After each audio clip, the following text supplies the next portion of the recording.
নমস্কার, আপনার একটা স্পোর্টস আপডেট আর আমি রয়েছি আপনাদের সাথে শুভঙ্কর। আজকে আমাদের সাথে রয়েছে রাজস্থান ক্লাবের কোচ বল্লভ ব্যানার্জি। বল্লভবাবু, স্পোর্টস আপডেটে স্বাগত। নমস্কার। তোমরা সবাইকে আন্তরিক ভালোবাসা আর শুভেচ্ছা।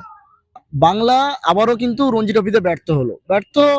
এটা কি সত্যি ব্যর্থ? সেমিফাইনাল পর্যন্ত পৌঁছেছে, ফাইনাল খেলতে পারেনি, কাশ্মীরের সাথে হেরেছে।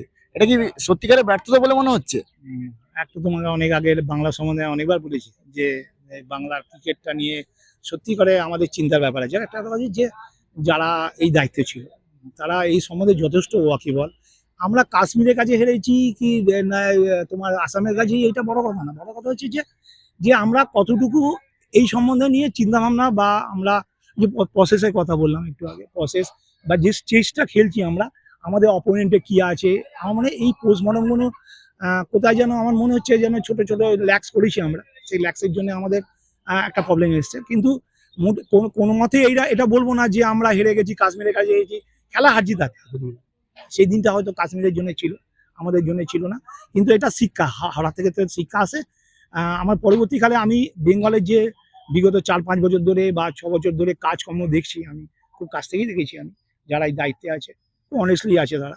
ভবিষ্যতে আহ, যে হার এসছে আমাদের, এই হারটা ভবিষ্যতে এটা হবে না কনফার্ম। আমি এতটাই বিশ্বাস আমার যে বেঙ্গল ২-১ বছরের মধ্যে বেঙ্গল সবার উপরেই থাকবে।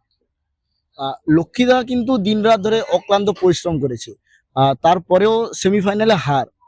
তো যদি পরিবর্তন করতে হয় বলে মনে হয় আপনার, যে কিছু পরিবর্তন দরকার, তো কি পরিবর্তন বলে মনে হচ্ছে? দেশের ১ নম্বর বোলিং ইউনিট নিয়ে বাংলা খেলছিল, তারপরেও কিন্তু হেরেছে। আর ব্যাটিং যদি দেখা যায়, ব্যাটিংও কিন্তু দুর্দান্ত আছে। অভিমন্যু ঈশ্বরন রয়েছে, সুদীপ কুমার ঘোরামি রয়েছে, সুদীপ চ্যাটার্জি রয়েছে, আহ সুমন্ত গুপ্তা রয়েছে, শাহবাজ আহমেদ রয়েছে। তো মনে হয় একটা ক্রিকেট একটা কথা আছে, ক্রিকেট ডে বলে একটা কথা, দিন বলে কথা আছে। আর কথা হচ্ছে যে আমি এটা বিশ্বাস করি, আমার এটা এটা আমার ক্রিকেট বল ফুটবল যে আমি দুটোই তো খেলেছি, কোনো কথা না। আমার কথা হচ্ছে যে যে যে ভগবান একটা যেদিনকে লাক দেয়, একটা ফেভার লাক তাদেরই দেয় যারা ফাইটার। এটা তো তুমি বিশ্বাস করবে, ফাইটারদেরই বলি না লাক ফেভার করে না, লাক ফেভার না, লাক তাদেরই ফেভার করে যারা যারা ফাইটার হয়। আমাদের ছেলেরাও ফাইটার, কোথায় যেন একটা ছোট্ট ল্যাক্স আছে, সেই ল্যাক্সটা নিশ্চয়ই ভবিষ্যতে যারা এই দায়িত্বে আছে তারা এটা পূরণ করবে। এবং আমি আমি তোমাকে আগেও বলেছি, বিশ্বাস আছে আমার বাংলার যারা এখন যারা দায়িত্বে আছে তারা শ্রেষ্ঠ আসনে যাবে এবং চ্যাম্পিয়নও হবে। বাংলা সাদা বলে কিছু গ্রোথ দেখা যাচ্ছে না কেন? কারণ অন্যান্য স্টেটে যদি দেখি, সৈয়দ মুস্তাক আলীতে অনেক বেশি বেশি রান করছে, বা বাংলা থেকে আহ, নতুন যে প্রজন্মের ছেলেরা, তো তারা অনেক আইপিএল খেলছে, টি-20তে ভালো খেলছে, বা সাদা বলে ভালো খেলছে। বাংলা থেকে সাদা বলে কেউ ভালো খেলছে না কেন? খেলার যে মান সম্বন্ধে তুমি বলছো, যেটা আমার মনে হয় মান সম্বন্ধেই বলছো, যে খেলা সারা বলে আরো যেন ছেলেরা ভালো খেলে। কিন্তু একটা প্রবলেম আমাদের আমাদের পশ্চিমবাংলায় আছে, সেটা হচ্ছে সবচেয়ে বড় হচ্ছে মাঠ।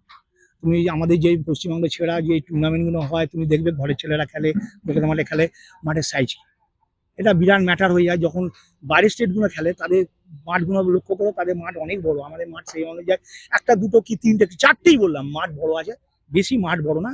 মাঠের একটা সমস্যা আছে, আমি বললাম এটা ওরা ওরা চিন্তা করছে, যারা এই দায়িত্বে আছে তারাও চিন্তা করছে যে মাঠটা বড় করতে হবে। মাঠ বড় না করলে ছেলেদের একটা সেন্স বলে না, ছোট মাঠে খেলার সেন্স, বড় মাঠে একটা সেন্স, এই ব্যাপারগুলো এসে যায়, টেকনিক্যালি কোথাও এসে যায়।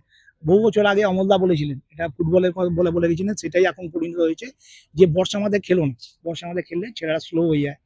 আর সেটাই হচ্ছে। কিন্তু দেখো এবার ক্রিকেটের কথা বলছি, ছোট ছোট মাঠে খেলা হচ্ছে।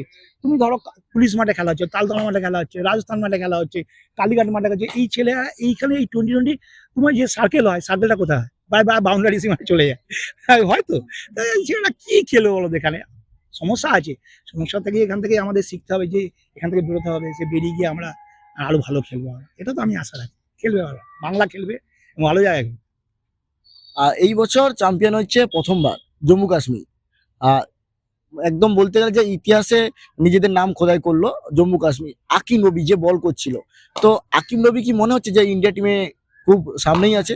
পারফরমেন্স যখন একটা হয়েছে, তারা চ্যাম্পিয়ন হয়েছে, রঞ্জি চ্যাম্পিয়ন হয়েছে, সে তো একটা দাবিদার থাকবেই। এবং তাদের যে বেস্ট প্লেয়ারকে তারা প্রডিউস করার চেষ্টা করবে, এটা ন্যাচারাল। যে টিমে যে যারা চ্যাম্পিয়ন হয়, যে চ্যাম্পিয়ন হয়, তার যে বেস্ট প্লেয়ার তাকে তারা প্রডিউস করার চেষ্টা করে, এটাই হয় পারফরমেন্সের দিক। আমি আশা করি তারা যদি ভালো খেলে নিশ্চয়ই, কেন খেলবে না, 100 বার খেলবে, কেন খেলবে না? আর বাংলার এখন কিসে ফোকাস করা দরকার, রঞ্জি ট্রফি নাকি সাদা বল, মানে লাল বল ক্রিকেটে নাকি সাদা বল ক্রিকেটে? আমার কাছে তুমি এটা ম্যান টু ম্যান ভ্যারি করো তো, এটা আমার কাছে সবসময় লাল বলে প্রেফার বেশি। সাদা বল খেলবে না, ওটাও একটা খেলা, তা আমার কাছে ওটা বেশি আমার লং ক্রিকেট বেশি ভালো লাগে। Thank you. Thank you.